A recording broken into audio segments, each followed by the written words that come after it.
আলাইকুম, সবাই কেমন আছেন? আশা করছি সবাই ভালো আছেন। আমিও আল্লাহর রহমতে ভালো আছি। আজকে খিচুড়ি রান্না করব। চাল ডাল একসাথে আমি মিক্স করে নিয়েছি। এটা হচ্ছে পোলাও চাল দিয়ে করব আজকে, মুসুর ডাল।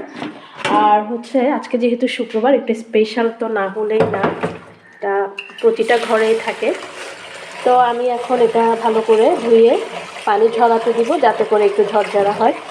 এখানে দিব আলু, আর আমি কিছু মুরগির হাড় ভিজাতে দিয়েছি, এটাও দিয়ে দিব সাথে। আর ডিম ভাজি করব।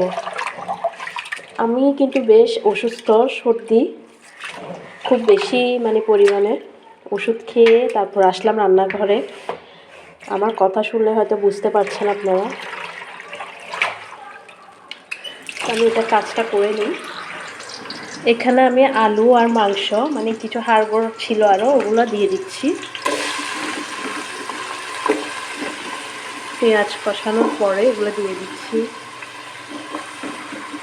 আসলে শুক্রবারটা না একটু স্পেশাল না হলে কেমন জানি জমে না, তাই না? কোনো না কোনো স্পেশাল থাকতেই হয়, কারণ স্পেশাল সবসময় থাকে না তা না, শুক্রবারটা একটু আয়োজন একটু বাড়িয়ে করলে অনেক বেশি ভালো লাগে। তো এটা কষানো হোক। চাল ধুয়ে নিয়েছি আমি। এদিকে আমি একেবারে মশলা সব দিয়ে দিয়েছি। মাংসের মশলা দিয়েছি, হলুদ, লবণ, মরিচ, ধনিয়া গুঁড়া সব দিয়ে একটু কষানো হোক, যেহেতু এখানে মাংস দিয়েছি। মাংস খিচুড়ি। আর এদিকে হচ্ছে আমি ডিমটাকেও মেখে নিয়েছি। এটা জাস্ট পরে খাওয়ার আগে ভাজি করব, কারণ ডিম গরম গরম হলে ভালো লাগে। এটা হোক। বেশ থালা বাসন জমা হয়ে গেছে খাওয়ার পরে, ধুয়ে নিই।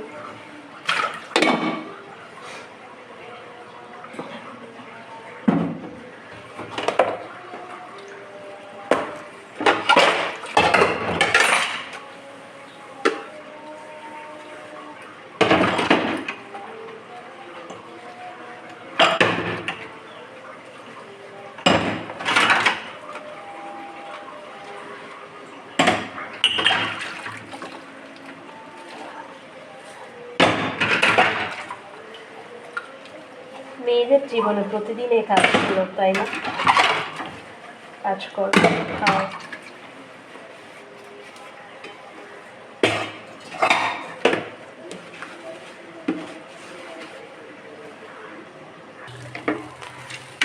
বেশ কিছুক্ষণ আমি এটা ভেজে নিয়েছি।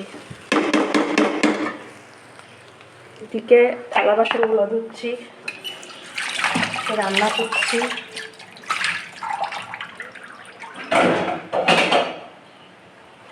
ভাজা হয়েছে, আমি পানি দিয়ে দিই। এদিকে আমার খিচুড়ি রান্না প্রায় হয়ে এসেছিল।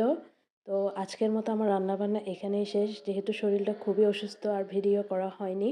আজকের সম্পূর্ণ ভিডিও কেমন লেগেছে অবশ্যই জানাবেন। আর যারা সাবস্ক্রাইব করেননি তারা লাইক, কমেন্ট, সাবস্ক্রাইব অবশ্যই করবেন। তো আজকের মতো বিদায় নিচ্ছি। আল্লাহ হাফেজ।